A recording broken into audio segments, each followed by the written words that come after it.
গায়ক জুবিন গার্গের মৃত্যু কি নিছকই দুর্ঘটনা নাকি কোনো গভীর ষড়যন্ত্র? গায়ক জুবিন গার্গের মৃত্যুর ঘটনায় অভিযুক্ত শ্যাম কানু মহান্তের জামিন আবেদন নিয়ে এবার সুপ্রিম কোর্ট সোজা অসম সরকারকে নোটিশ জারি করল। আপনারা শুনলে চমকে যাবেন, সিঙ্গাপুরের সেই বিলাসবহুল ইয়ট পার্টিতে ঠিক কি হয়েছিল। গৌহাটি হাইকোর্ট পরিষ্কার জানিয়েছে যে তদন্তে সংগৃহীত উপাদান থেকে প্রাথমিকভাবে একটি ষড়যন্ত্রের ইঙ্গিত মিলেছে এবং ওই ষড়যন্ত্রে মহান্তের জড়িত থাকার সম্ভাবনা রয়েছে। ডিরেক্ট লজিকে আসি। গত বছরের ১৯ সেপ্টেম্বর সিঙ্গাপুরের ল্যাজারাস দ্বীপের কাছে সাঁতার কাটতে গিয়ে জুবিনের মর্মান্তিক মৃত্যু হয়। ঠিক তার একদিন পরেই উত্তর পূর্ব আন্তর্জাতিক উৎসব বা NEIF-এর একটি অনুষ্ঠানে তার পারফর্ম করার কথা ছিল, কিন্তু সরকারি পক্ষের আইনজীবী কোর্টে যা দাবি করেছেন তা শিউরে ওঠার মতো। অভিযোগ, জুবিনকে সারা রাত ধরে মদ্যপান করানো হয়।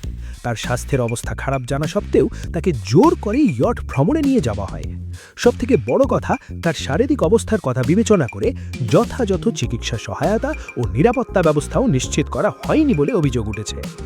হাইকোর্টের মতে সিঙ্গাপুরে অনুষ্ঠিত এই ইয়ট পার্টির আয়োজন খুদ শ্যাম কানু মহান্তের পরামর্শেই হয়েছিল এবং তিনি এতে সক্রিয় ভূমিকা পালন করেছিলেন। কিন্তু দাঁড়ান, ঘটনার পর এই শ্যাম কানু মহন্ত কোথায় ছিল? কিভাবে তাকে নাটকীয়ভাবে অ্যারেস্ট করা হলো? সেই ক্লাইম্যাক্সে আসার আগে বস, আপনারা এই লজিক্যাল এক্সপোজে ভিডিওগুলো দেখেন কিন্তু চ্যানেল সাবস্ক্রাইব করেন না।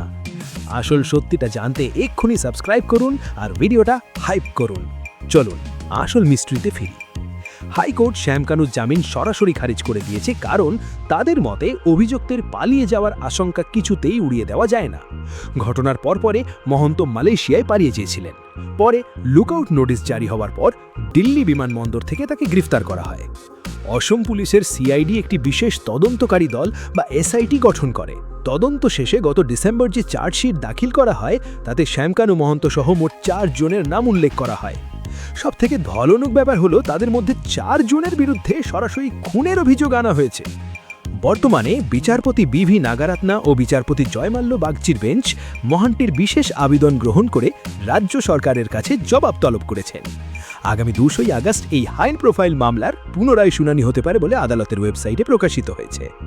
বাস 7 জন অভিযুক্ত, 4 জনের বিরুদ্ধে খুনের চার্জ আর একজন ইভেন্ট অর্গানাইজারের দেশ ছেড়া পলায়ন। আপনাদের লজিক কি বলছে? জুবিনের সাথে সেদিন আসলে কি হয়েছিল? এটা কি শুধুই অবহেলা নাকি ঠান্ডা মাথার খুন? নিচে কমেন্ট বক্সে আপনার কড়া মতামত জানান। লজিক্যাল আপডেটে পেতে সাবস্ক্রাইব করুন বাংলা পালস। দেখা হচ্ছে পরের ভিডিওতে।